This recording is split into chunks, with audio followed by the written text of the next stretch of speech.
আচ্ছা, আমরা যেটা শিখব যে একটা দ্বিমেরুর লম্ব সমদ্বিখণ্ডকের ওপর কোনো বিন্দুতে ক্ষেত্র প্রাবল্য কত হয় ওই দ্বিমেরুর জন্য। তাহলে এখানে -q + q আধানযুক্ত একটা দ্বিমেরু আমার কাছে আছে, সেটার মধ্যবিন্দু ও, তার লম্ব সমদ্বিখণ্ডক হচ্ছে এই লম্ব সমদ্বিখণ্ডক টানা হলো, সেখান থেকে একটা যে কোনো বিন্দু P নিলাম লম্ব সমদ্বিখণ্ডকের ওপরে।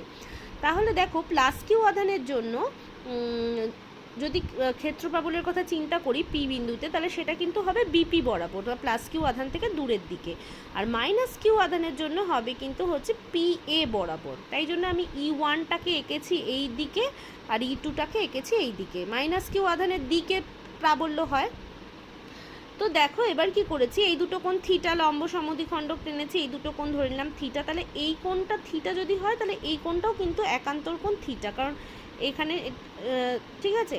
আর এই কোণটা যদি থিটা হয়, তাহলে এই কোণটাও হবে থিটা।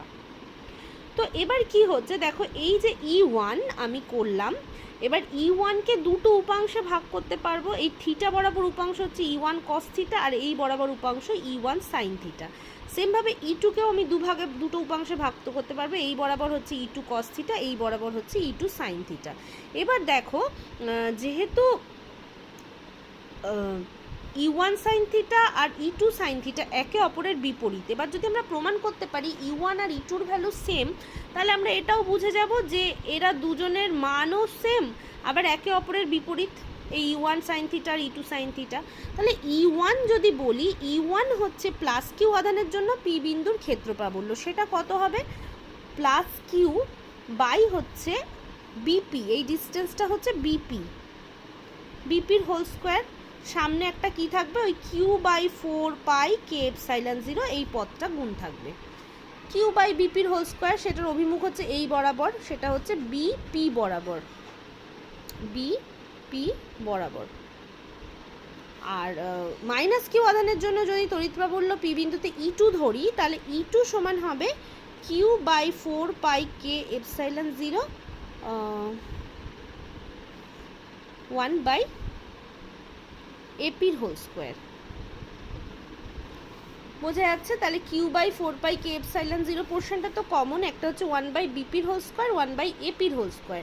এবার দেখো AP আর BP তো সেম, তো লম্ব সমদ্বিখণ্ডক, এটা একটা সমদ্বিবাহু ত্রিভুজ, AP BP সেম। তাহলে এখান থেকে কি আমি দেখতে পাচ্ছি E1 আর E2ও সেম, বাকি সব পদ তো সমান, তাহলে E1 আর E2ও সেম। তাহলে E1 sin থিটা উপরের দিকে কাজ করছে, E2 sin থিটা নিচ দিকে কাজ করছে। এবার আমার কথায় আসি, তাহলে এই দুটো উপাংশ একে অপরকে ক্যান্সেল আউট করবে, মানে একে অপরকে প্রশমিত করে দেবে। তাহলে পড়ে থাকে কি, এই দিক বরাবর দুটো উপাংশ, একটা E1 cos থিটা, একটা হচ্ছে E2 cos থিটা। ঠিক আছে, তাহলে লব্ধি প্রাবল্য হবে কোন বরাবর, এই বরাবর। সেটা লব্ধি প্রাবল্য E সমান কি হচ্ছে, E1 cos থিটা প্লাস হচ্ছে E2 cos থিটা। ঠিক আছে, তো তার মানে E1 আর E2 দুজনের ভ্যালুই ধরে নিলাম E1, মানে এদের তো একই ভ্যালু, যা খুশি ধরতে পারি। তাহলে এখানে আমি কি পাবো, 2E1 cos থিটা, 2E1। এবার cos থিটা যদি এইটাকে আমি থিটা ধরি, এটা তো একটা সমবাহু এই সমকোণী ত্রিভুজ হবে। তাহলে cos থিটা হয় ভূমি বাই হচ্ছে অতিভুজ, তাহলে ভূমি হচ্ছে OA এইটা, আর অতিভুজ হচ্ছে AP, OA বাই AP। তাহলে OA হচ্ছে এই 2L এর অর্ধেক L, আর AP হচ্ছে কি হবে, এইটুকু হচ্ছে L, এইটা হচ্ছে R। তাহলে এইটা তো সমকোণী ত্রিভুজের অতিভুজ, তাহলে এইটা হবে √r² + l²। তাহলে APর ভ্যালু হচ্ছে √r² + l², এইটা হচ্ছে APর ভ্যালু। এবার E1 আর E2 এদের মানটা তো সেম, তো E1 এর মানটা বসিয়ে দিই। E1 সমান ছিল 2টা তো 2র মতো থাকছে, q/4πk∈0 ইন্টু কি আসছে L, √r² + l²।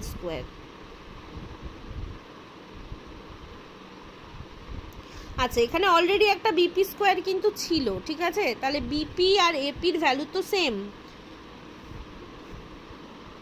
বিপির ভ্যালু হচ্ছে r² + l², বিপি স্কোয়ার ছিল, বিপির হোল স্কোয়ার। তাহলে বিপির ভ্যালু √r² + l², তার স্কোয়ার, মানে এই টার্মটার এখানে এর মানটা, এই E1 এর মানটা জাস্ট এখানে পুট করলাম এই সমীকরণে, আর বাকিটা যা ছিল তাই। তাহলে দেখো এবার একটু কায়দা করে লিখতে হবে। আমাদের ক্যালকুলেশন হয়ে গেছে। ওপরে এল, এই যে আর স্কোয়ার প্লাস এল স্কোয়ারের রুট, এটাকে আমি লিখতে পারি টু দি পাওয়ার হাফ। আর এই যে রুট ওভার আর স্কোয়ার প্লাস এল স্কোয়ারের হোল স্কোয়ার, এটাকে লিখতে পারি আর স্কোয়ার প্লাস এল স্কোয়ার। এই রুটটা উঠে যাবে স্কোয়ার হলে। তো এখানে আছে হাফ, এখানে আছে কিছু পাওয়ার নেই মানে 1। তাহলে 2QL 4πk/0 r square plus l square, সূচকের নিয়মে এটা কত আসে 3/2। তাহলে 2QL মানে হচ্ছে দ্বিমেরু ভ্রামক P by 4πk/0 r square plus l square to the power 3/2। দেখে নাও, তাহলে কিন্তু আমার লব্ধি প্রাবল্য এই বরাবর কাজ করছে। এখানে যদি আমি একটা নাম দিই এক্স এই বরাবর, তাহলে PX বরাবর, তাহলে এইটাকে লিখি PX বরাবর। দেখে নাও, এটা হচ্ছে লব্ধি প্রাবল্য। এটা কিন্তু একটু ঘটমটো বারবার করে রিভাইন্ড করে ভিডিওটা দেখবে। আর যদি মনে করো যে এই কোণগুলো কেন কোনটা থিটা হচ্ছে বুঝতে পারছি না, জাস্ট একবার বললাম এই দুটো কোণ তো সেম, লম্ব সমদ্বিখণ্ডক, এটা সমদ্বিবাহু ত্রিভুজ। তাহলে এই কোণ এইটা সমান্তরাল এই বাহুটা, এইটা ওদের ভেদক, তাহলে এই কোণটা একান্তর এই কোণটা। আর এইটা সমান্তরাল এইটা উহাদের ভেদক, তাহলে এই কোণটা অনুরূপ এই কোণটা। এই নিয়মে সমস্ত এই দুটো কোণ থিটা হচ্ছে। সেখান থেকে E1 cos θ E1 sin θ তে ডিভাইড করছি, নিয়ে E1 cos θ E2 cos θ একই দিকে পাচ্ছি, অর্থাৎ ওটা যোগ হয়ে যাবে। আর এই E1 sin θ E2 sin θ একে অপরের সমান আর বিপরীতমুখী, তাই ক্যান্সেল আউট হয়ে যাবে। তাহলে এই হচ্ছে লব্ধি প্রাবল্য। এবার যদি শূন্য মাধ্যম হয় কে এর ভ্যালুটা 1 হয়ে যাবে, তাহলে 4πε0 এইটা। আর যদি সিজিএস পদ্ধতিতে করি ই সমান পি বাই এই টোটালটা 4πε0 পোর্শনটাই পুরো চলে যাবে r square plus l square to the power 3/2। এখানে ভেক্টর এখানে ভেক্টর, এখানেও তাই করতে পারি, এখানে ভেক্টর এখানে ভেক্টর হলো। এবার বিশেষ ক্ষেত্র হচ্ছে r very very greater than l, ওই একই ক্ষেত্র। মানে আর মানে হচ্ছে এই যে দূরত্বটা সমদ্বিখণ্ডকের ওপর থেকে এই মাঝখান থেকে মধ্যবিন্দু থেকে এই অবধি দূরত্ব, আরটা যদি অনেক বড় হয় এই ছোট এল পোর্শনের থেকে, তাহলে এখানে আমি এলটাকে নেগলেক্ট করলে আমার কি আসবে, E is equal to p r square to the power 3/2।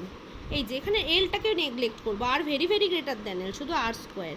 তাহলে পি বাই এই স্কোয়ার আর 3/2 মিলে ক্যান্সেল করে পি বাই আর কিউব, এটা হচ্ছে বিশেষ ক্ষেত্র। তাহলে এইভাবে আমার কি বের হলো না, লম্ব সমদ্বিখণ্ডকের ওপর দ্বিমেরু লম্ব সমদ্বিখণ্ডকের ওপর অবস্থিত কোনো বিন্দুতে দ্বিমেরুর জন্য তড়িৎ প্রাবল্য।